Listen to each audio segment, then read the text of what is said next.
In the bustling heart of New York City, a young woman named Alexandria Ocasio-Cortez was making waves in ways no one had expected. Born and raised in the Bronx to a Puerto Rican family, AOC grew up understanding the struggles of everyday Americans firsthand. Her father worked hard as a small business owner, while her mother juggled multiple jobs to keep their household afloat. From an early age, Alexandria learned the value of resilience and determination. These lessons would later shape her into one of the most talked-about politicians in modern history.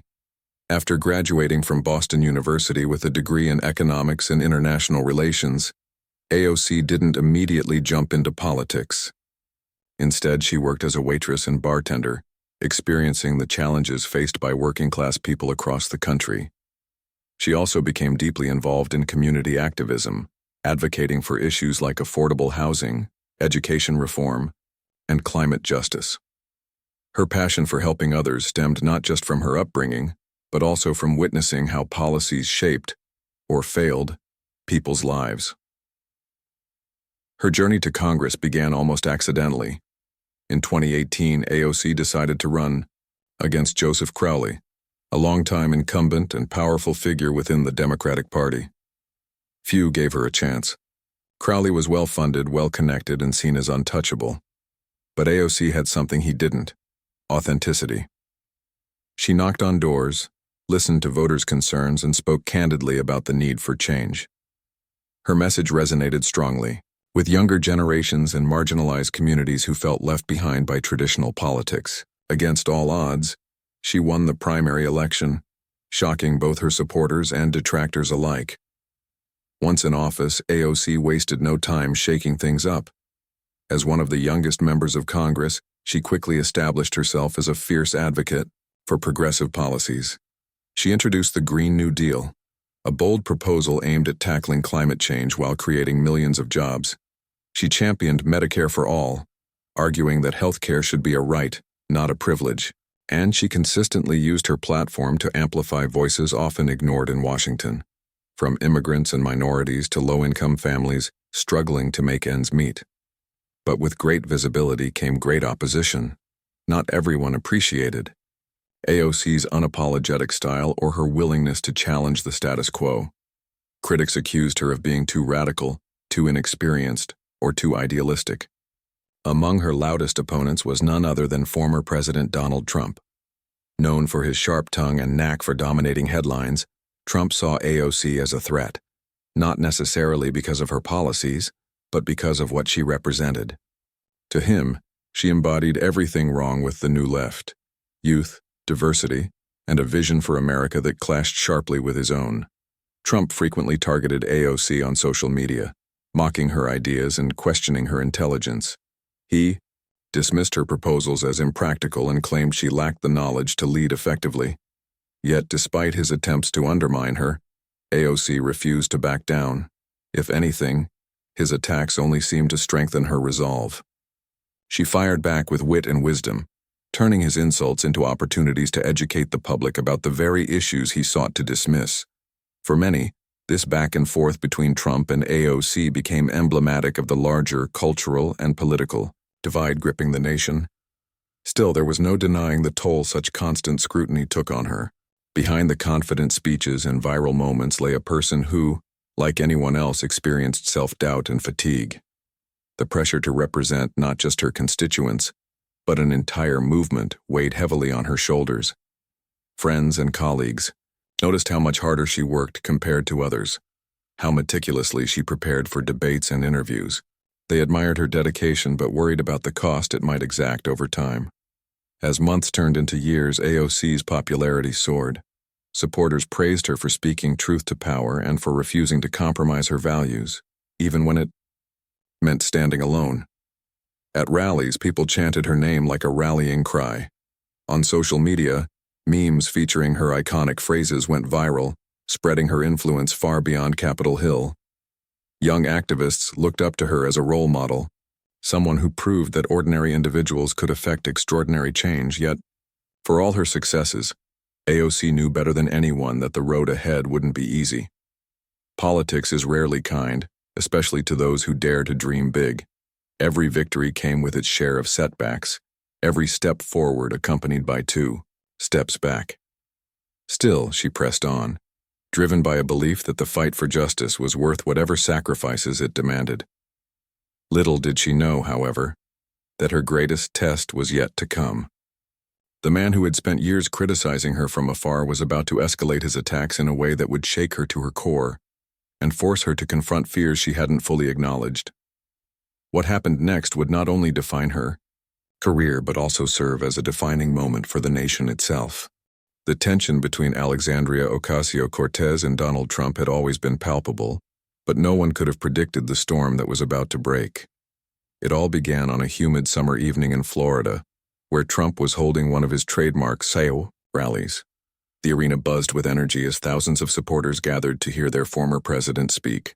Red hats emblazoned with "Make America Great Again" filled the crowd, and chants of "USA, USA" echoed through the space. For Trump, this was more than just another campaign stop. It was an opportunity to reassert his dominance over the political landscape. As he took the stage, Trump launched into his usual repertoire of fiery rhetoric, railing against everything from immigration policies to what he called the radical left agenda. But then, something shifted. With a dramatic pause for effect, he turned his attention to a familiar target, Alexandria Ocasio-Cortez. "Let me tell you about AOC," he began, his voice dripping with disdain. "She talks a big game, doesn't she? Always criticizing, always complaining, but has she done anything real? No, absolutely nothing." The crowd erupted into boos at the mere mention of her name. Trump basked in their reaction, feeding off their anger like fuel for his fire. He went on to accuse her of corruption, claiming she was using her position for personal gain. "Do you know how much money she's raised since coming to Congress?" he asked, leaning into the microphone. "Millions. And where does it go? Not to help Americans, that's for sure." His words were met with cheers, each accusation landing like a punch aimed directly at AOC's reputation. But Trump wasn't finished yet. As the rally reached its crescendo, he delivered a line that sent shockwaves across the nation. Pointing a finger toward the audience, he declared, "If I were still your president, she'd already be behind bars. That's right, behind bars.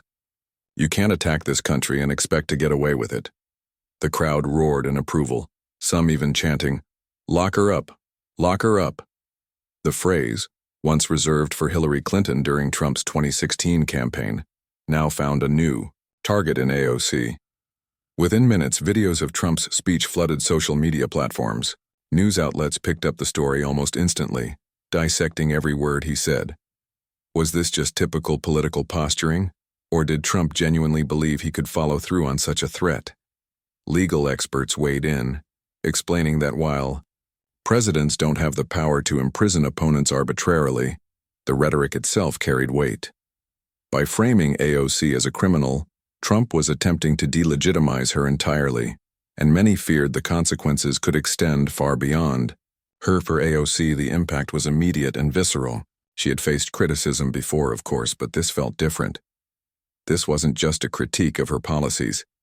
It was a direct assault on her character and safety.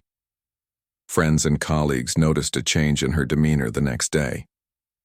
Gone was the confident firebrand who commanded rooms with ease.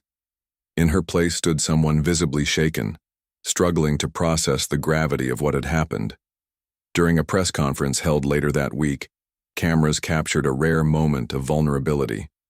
Standing behind a podium adorned with the seal of the United States House of Representatives, AOC addressed the nation. Her hands gripped the edges of the lectern tightly, knuckles white with tension.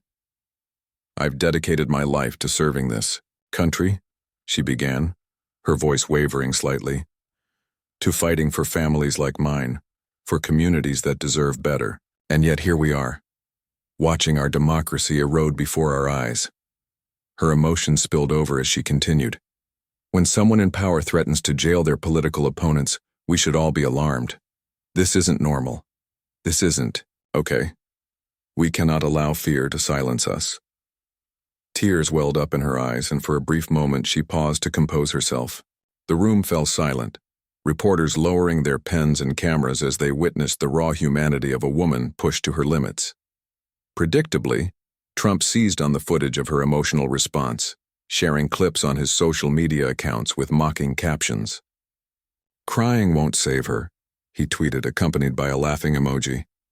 Supporters echoed his sentiment, accusing AOC of being weak and unfit for office. Critics pounced too, questioning whether she had the mental fortitude to handle the pressures of national politics. Overnight, the narrative shifted from Trump's threats to AOC's perceived inability to withstand them. Yet amidst the chaos, there were glimmers of hope. Messages of support poured in from across the country, flooding AOC's inbox and social media feeds. Ordinary Americans, teachers, nurses, factory workers, reached out to share their own stories of resilience. They reminded her that she wasn't alone, that her fight mattered deeply to people who felt forgotten by those in power. Even some political rivals offered words of encouragement, acknowledging the seriousness of Trump's remarks and urging unity against authoritarian tactics. Backstage, after the press conference, AOC sat quietly with her closest advisors. The room was dimly lit, the air thick with exhaustion and uncertainty. "What do we do now?" one staffer asked gently, breaking the silence. AOC looked up, her eyes red but resolute. "We keep going," she replied firmly. "We show him, and everyone else, that he can't break us. If anything, this makes us stronger." It was a pivotal moment both personally and politically. While Trump's words had rattled her, they also ignited a spark within her. She realized that backing down would only validate his strategy, giving him exactly what he wanted. Instead, she resolved to turn this crisis into an opportunity, to expose the dangers of intimidation tactics and reaffirm her commitment to the values she held dear.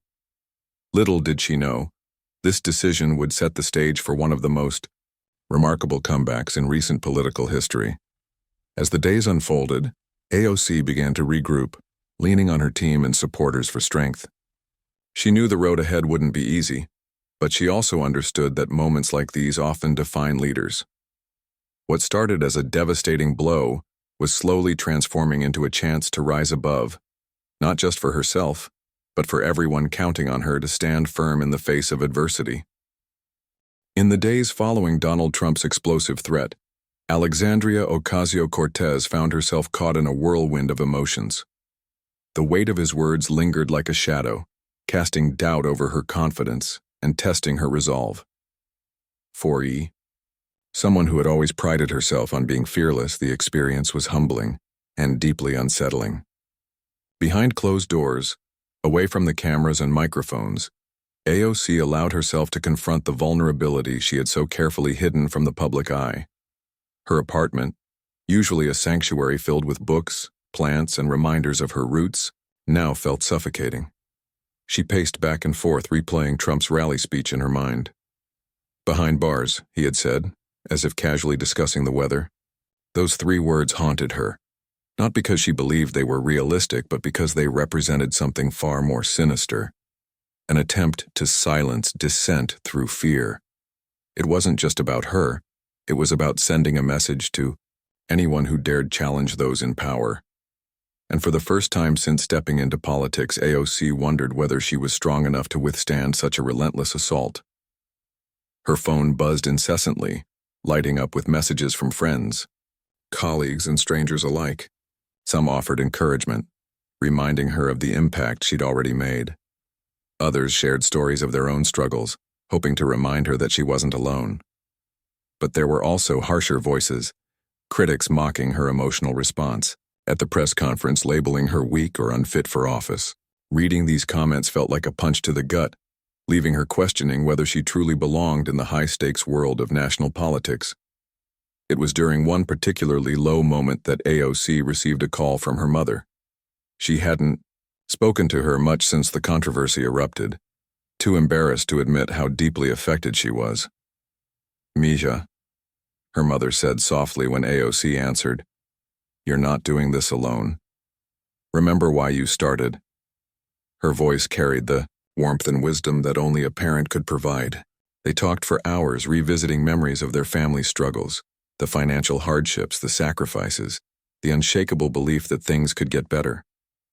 By the end of the conversation, tears streamed down AOC's face. But they weren't tears of despair. They were tears of clarity. This fight wasn't just hers. It belonged to everyone who had ever been told they didn't belong. The next morning, AOC walked into her office determined to regroup. Her team greeted her with cautious optimism, unsure of what to expect after the toll of recent events.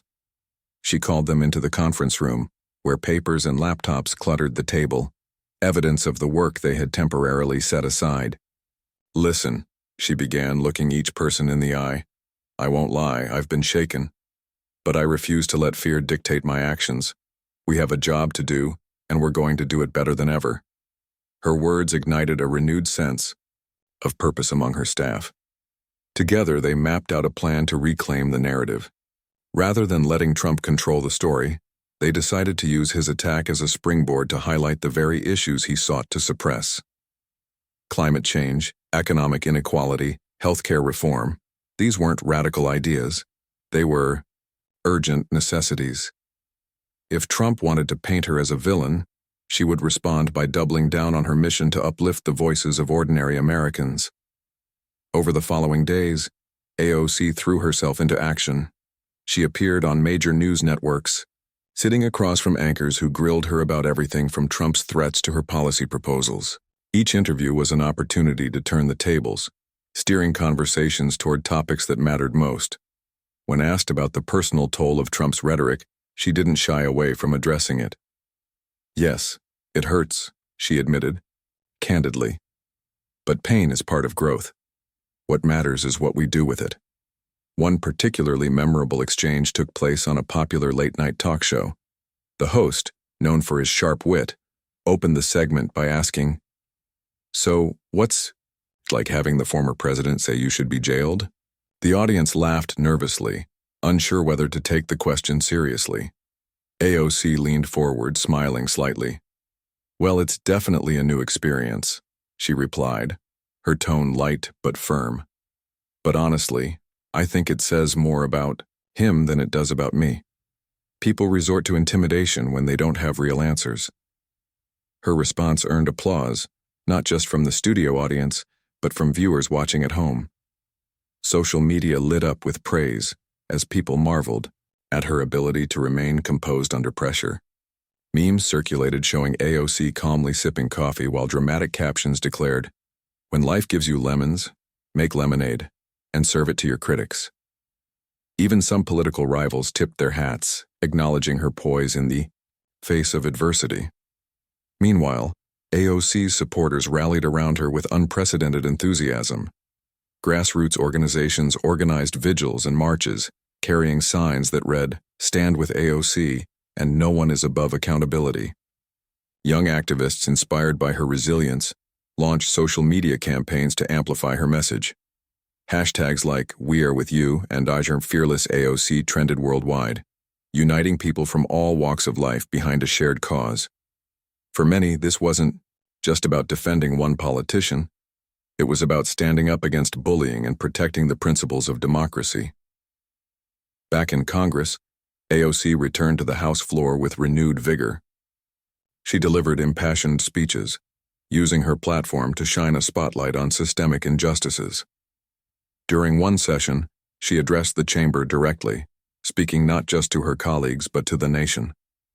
"Let me be clear," she said, her voice steady and commanding. "This isn't about me.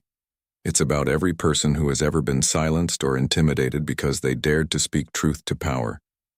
When we allow fear to dictate our choices, we lose sight of what truly matters. And I refuse to let that happen. Not today, not ever." Her words resonated deeply, earning nods of agreement even from unlikely allies. Lawmakers who had previously dismissed her as inexperienced now listened intently, recognizing the courage it took to stand firm in the face of such hostility. Outside the Capitol, reporters scrambled to capture reactions, noting the shift in tone. Where once there had been skepticism, there was now respect, even admiration, for someone willing to endure so much for the sake of progress. As the dust began to settle, AOC realized something profound. Trump's threat, intended to destroy her, had instead strengthened her resolve.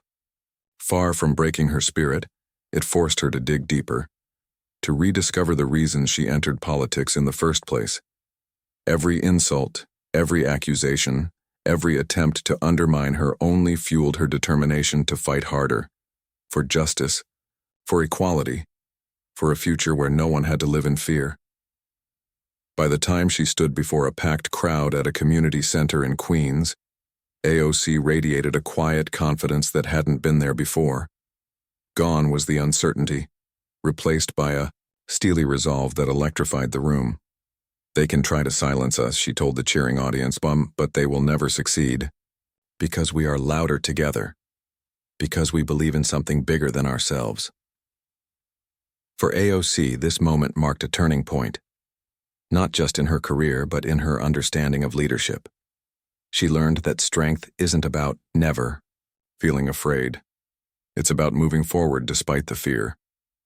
And as she looked out at the sea of faces cheering her on, she knew one thing for certain. Whatever challenges lay ahead, she wouldn't face them alone. The turning point for Alexandria Ocasio-Cortez came not with a single moment of triumph, but through a series of small, deliberate actions that added up to something much bigger. It was as if she had taken the weight of Donald Trump's threats and transformed it into fuel for her fire. For days after the rally speech that shook her to her core, AOC wrestled with doubt and fear, but now, she began channeling those emotions into action. What emerged was a leader who refused to be defined by intimidation, someone ready to stand taller than ever before. Her first step was to confront the issue head-on. Rather than retreating or softening her stance, AOC leaned into the controversy, using it as an opportunity to highlight the broader dangers of political bullying. She called a press conference in Washington, D.C., standing confidently behind a podium adorned with the seal of the United States House of Representatives. The room buzzed with reporters eager to capture her response.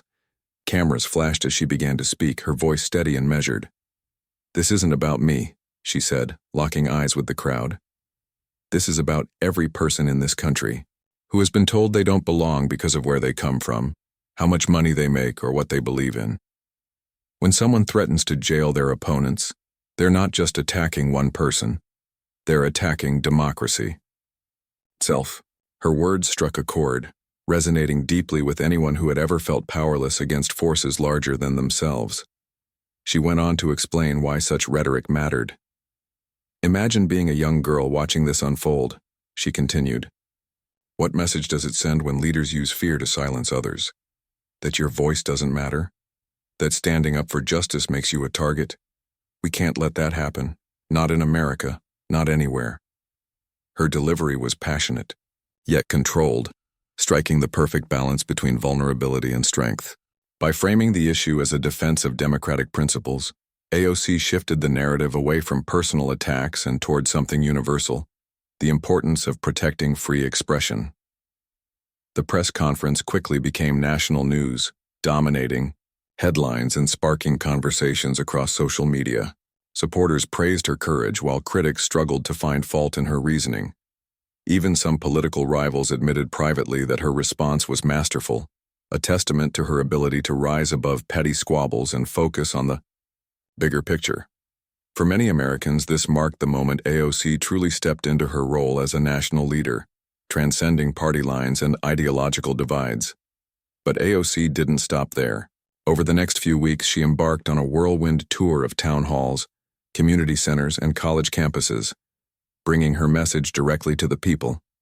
In each location, she tailored her speeches to address local concerns, showing audiences that she wasn't just speaking at them, she was listening to them.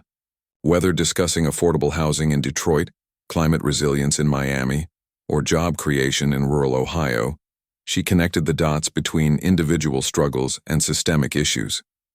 This grassroots approach reminded voters why they had supported her in the first place, because she understood their lives and fought tirelessly to improve them.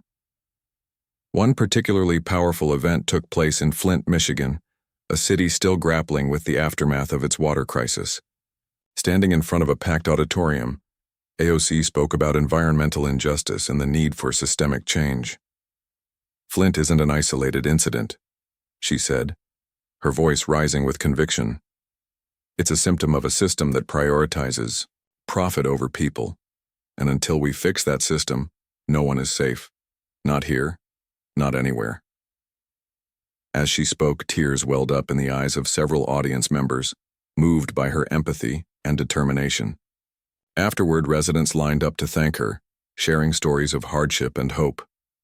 These interactions reinforced her belief that real change starts at the grassroots level, powered by the voices of ordinary citizens. Meanwhile, AOC's team worked tirelessly behind the scenes to amplify her message online. They launched a digital campaign titled Stand for Truth, encouraging supporters to share their own experiences of overcoming adversity. Within hours, thousands of posts flooded social media platforms, ranging from heartfelt testimonials to creative artwork celebrating resilience. Celebrities, activists, and everyday users joined in, creating a groundswell of solidarity that pushed back against Trump's divisive tactics. The hashtag trended globally, drawing attention to AOC's efforts and further cementing her status as a unifying figure.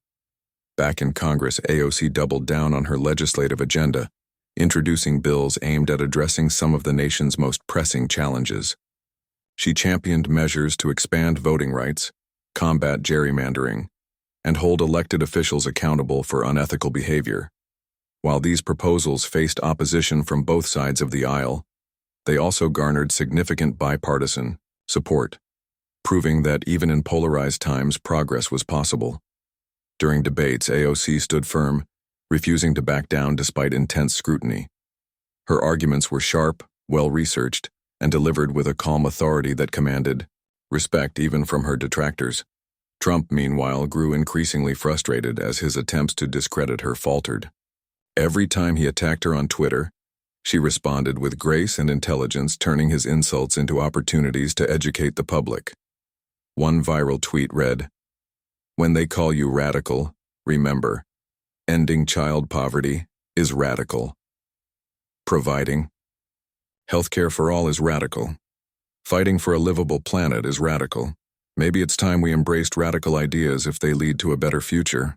The post received millions of likes and shares, solidifying AOC's reputation as a savvy communicator who could outmaneuver even the most seasoned provocateurs. As momentum built, AOC found herself in demand everywhere, from late-night talk shows to international conferences. Each appearance gave her another platform to spread her message, reaching audiences far beyond her congressional district. On one show, she participated in a lively debate about the role of young leaders in shaping the future.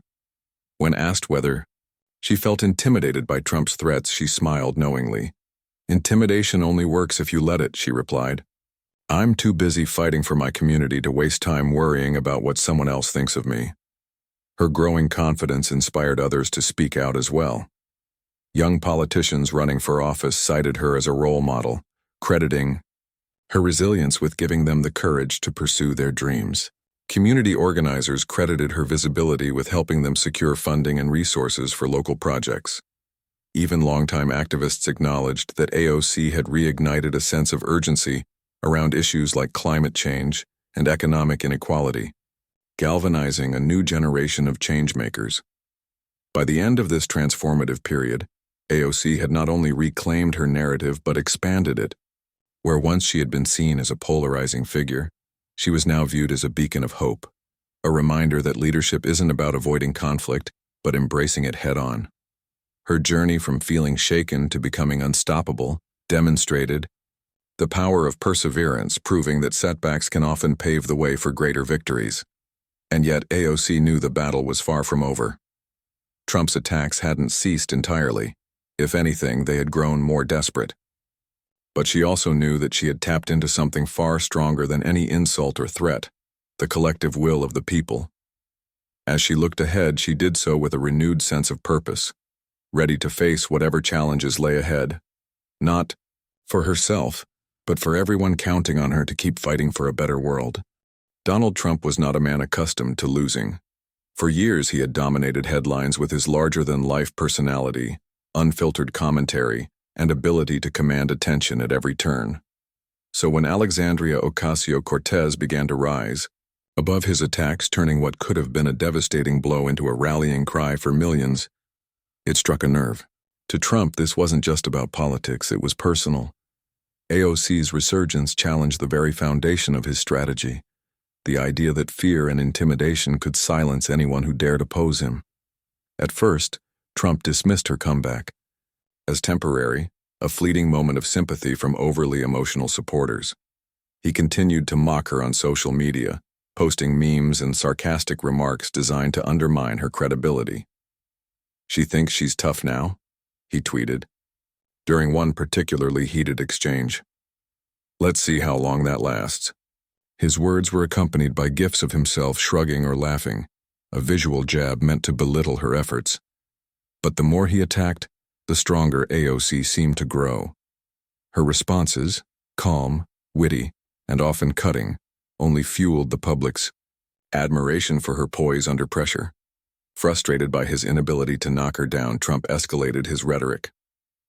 During a televised interview, he accused AOC of being out of control, claiming she was using his threats to gain attention and boost her profile. "This is all a game to her," he declared, shaking his head in mock disbelief.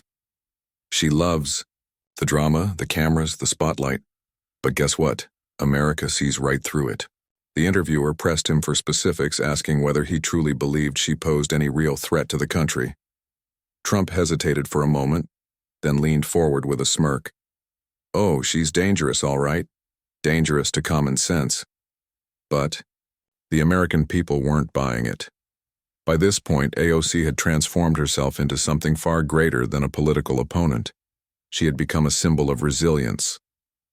Every time Trump lashed out, she countered with facts, humor, and unwavering determination.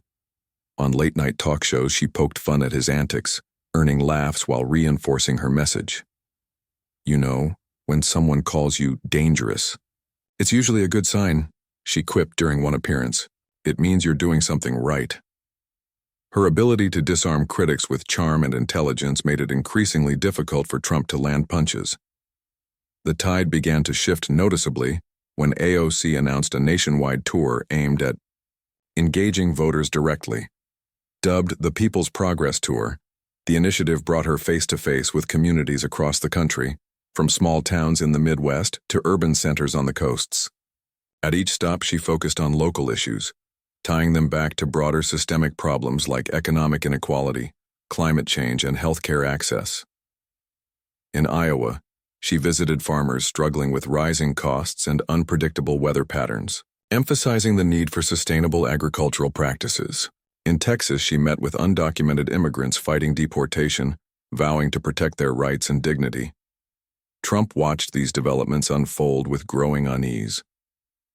His attempts to paint AOC as disconnected from everyday Americans were crumbling before his eyes. Polls showed her approval ratings climbing steadily, even among groups traditionally skeptical of progressive policies. Moderates praised her pragmatism, while conservatives begrudgingly acknowledged her effectiveness. Meanwhile, Trump's own base began to show signs of fatigue, weary of his relentless negativity and divisive tactics.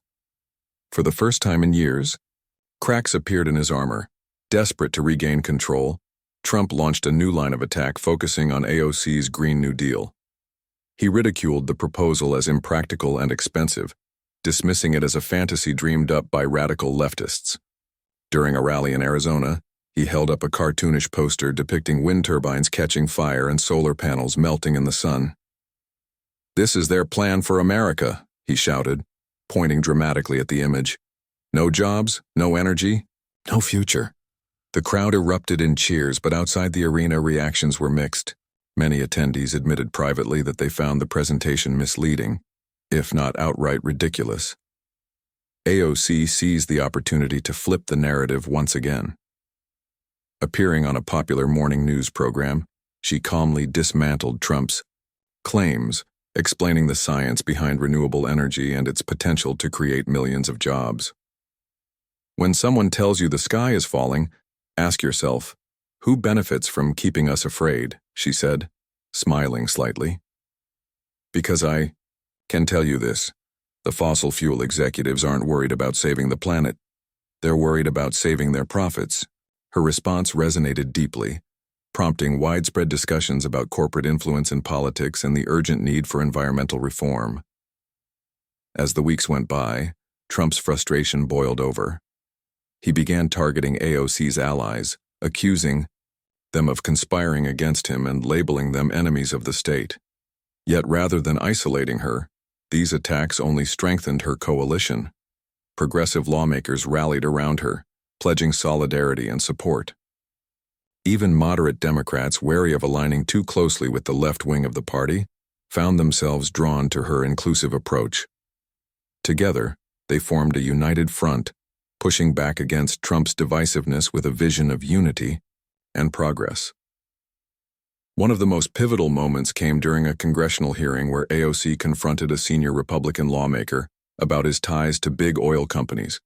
Armed with research and irrefutable evidence, she methodically exposed the hypocrisy of his arguments, leaving him flustered and defensive.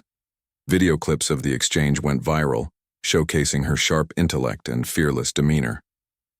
Commentators hailed it as a masterclass in holding power accountable, while opponents scrambled to distance themselves from the controversy. For many, it was proof that AOC wasn't just surviving, she was thriving.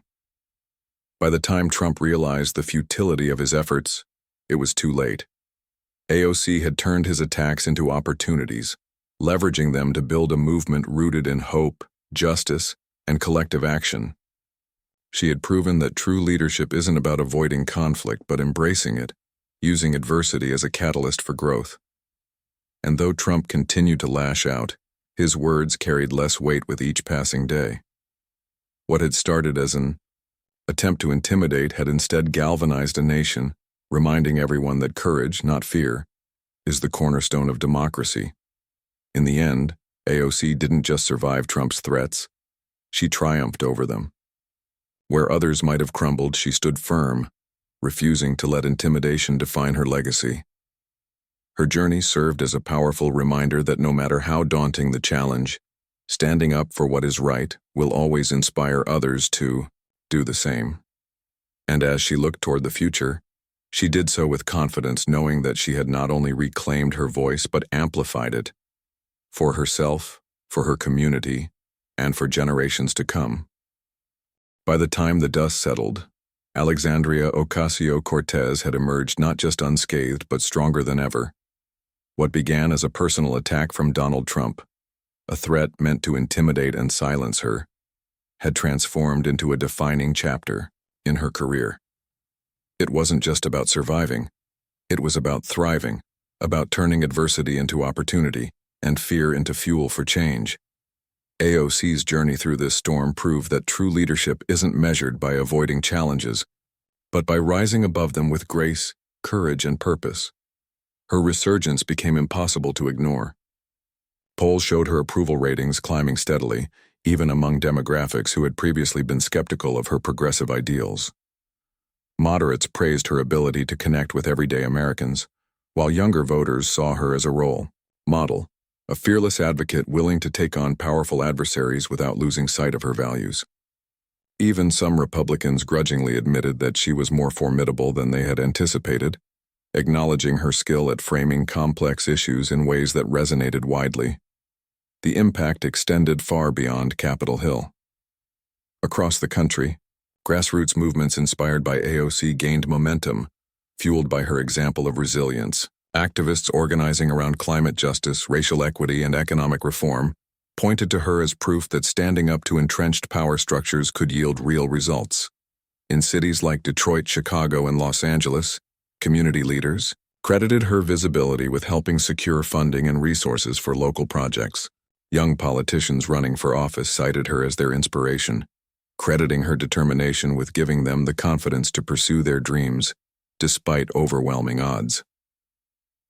One of the most remarkable aspects of AOC's transformation was how she used Trump's attacks to shine a light on systemic issues often ignored by mainstream politics.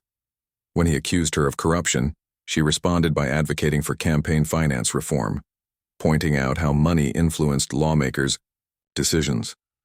When he dismissed her Green New Deal as radical, She countered by highlighting the catastrophic consequences of ignoring climate change. Each accusation became an opening to educate the public, turning what could have been negative headlines into teachable moments. Her appearances on national television further cemented her status as a household name. Whether debating seasoned journalists or engaging in lighthearted banter with late-night hosts, AOC demonstrated an uncanny ability to balance seriousness with relatability. During one particularly memorable interview, she addressed Trump's repeated jabs with humor and poise. "You know, when someone spends this much time talking about you," she quipped, "you start to wonder if they're secretly your biggest fan." The audience erupted in laughter, and clips of the exchange went viral, reinforcing her image as someone who could disarm critics with wit and intelligence. Trump, meanwhile, found himself increasingly boxed in. His attempts to discredit AOC only seemed to backfire, making him appear petty and out of touch. As his insults grew more desperate, they lost their sting, overshadowed by her steady composure and focus on substance over spectacle. Allies within his own party began quietly distancing themselves, recognizing that his fixation on AOC was doing more harm than good. For many Americans, it became clear that his attacks were less about policy disagreements and more about ego, a realization that eroded his credibility further. AOC's influence reached its peak during a massive rally held in New York City, drawing thousands of supporters from all walks of life. Standing on stage beneath a sea of colorful signs reading, "Stand with AOC and Hope Over Fear," she delivered a speech that encapsulated everything she had learned throughout this ordeal. Her voice rang out strong and clear, filled with emotion, but grounded in conviction. "When I first entered politics, I never imagined I'd face threats like these," she began, pausing to let the weight of her words sink in. "But here's the thing. None of us can predict the storms we'll encounter. What matters is how we respond. Do we retreat, or do we rise?" Cheers erupted from the crowd, echoing off the buildings surrounding them. She continued, her tone unwavering. "This fight isn't about me. It's about every single person who has ever been told they don't belong. Every worker fighting for fair wages, every family struggling to afford health care, every child dreaming of a future free from fear." As she spoke, tears welled up in the eyes of many attendees, moved not just by her words but by the authenticity behind them. This wasn't a politician delivering a rehearsed stump speech. This was a human being sharing her truth, inviting others to join her in building something better. By the time she concluded, the energy in the air was electric, a testament to the power of unity and shared purpose. Behind the scenes, AOC's team worked tirelessly to translate this momentum into tangible action. They launched initiatives aimed at empowering marginalized communities, partnering with organizations focused on education, housing, and criminal justice reform. Volunteers flocked to support these efforts, eager to be part of a movement driven by hope rather than despair. For AOC, this was the ultimate victory, not fame or accolades, but the knowledge that her work was making a difference in people's lives. Looking ahead, AOC remained acutely aware of the challenges still facing the nation and herself. Politics is rarely kind, especially to those who dare to dream big. There would undoubtedly be more battles to fight, more obstacles to overcome. But she approached the future with a renewed sense of clarity and resolve. She knew now, more than ever, that progress wasn't achieved by avoiding conflict, but by confronting it head-on. And she understood that leadership wasn't about seeking perfection. It was about embracing imperfection while staying true to one's principles. For America, AOC's story served as both a cautionary tale and a beacon of hope. It highlighted the dangers of using fear and intimidation to suppress dissent, reminding citizens of the importance of safeguarding democratic values. At the same time, it offered a roadmap for resilience, showing that even in the darkest moments, courage and determination could pave the way forward. As she stood on stage after the rally, surrounded by cheering supporters, AOC allowed herself a rare moment of reflection. The road had been long and difficult, marked by moments of doubt and fear. But through it all, she had discovered something profound. Strength isn't about never falling. It's about getting back up every time you do. And as she looked out at the sea of faces chanting her name, she smiled, knowing that no matter what lay ahead, she wouldn't face it alone. Together, they would keep pushing forward. For justice, for equality, for a brighter tomorrow,